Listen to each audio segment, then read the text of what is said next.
Some of the quilting tools you cannot get away from, my friends, is having a good rotary blade. And when you're looking at a rotary blade and you've dropped it, or it has been used too many times, you can get this wonderful little OmniGrid product. And with the OmniGrid, we can take it out and sharpen our blade.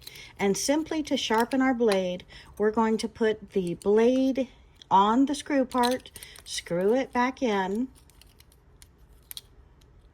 and have it in the middle while we screw it back together. And then we're going to take our sandpaper. We have our rougher side and our softer side.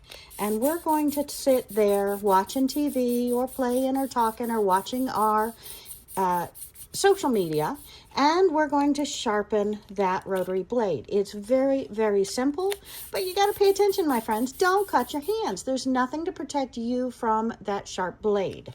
So you need to sharpen it, but sometimes if you've dropped it, you may have a real nick in it.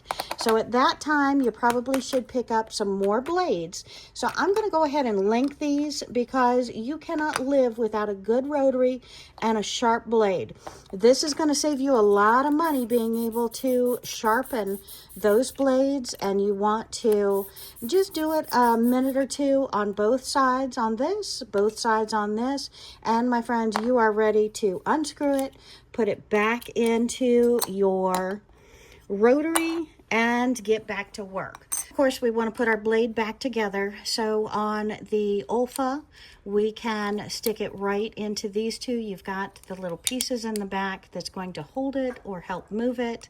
We're going to put our blade onto here. We're going to put our screw in. This piece goes in the back. And then our screw onto the top. And our screw onto the back. And you want to tighten this. See, I've got the plastic here, so it's safe. I'm not hurting my fingers. And we just screw that together. We screwed it too tight. And we can open it, and we can close it.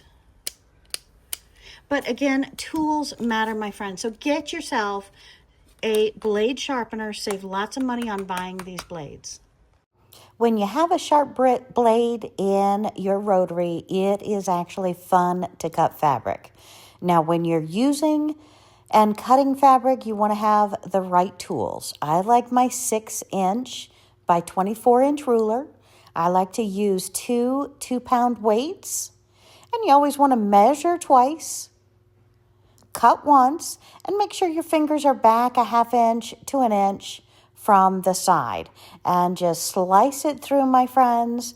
And cutting fabric is part of the fun of quilting, of sewing, and having the right tools makes everything so much more accurate, so much more pleasurable, and you're going to get a lot more out of it. And look at these bunnies. I absolutely love this fabric. Have a great day.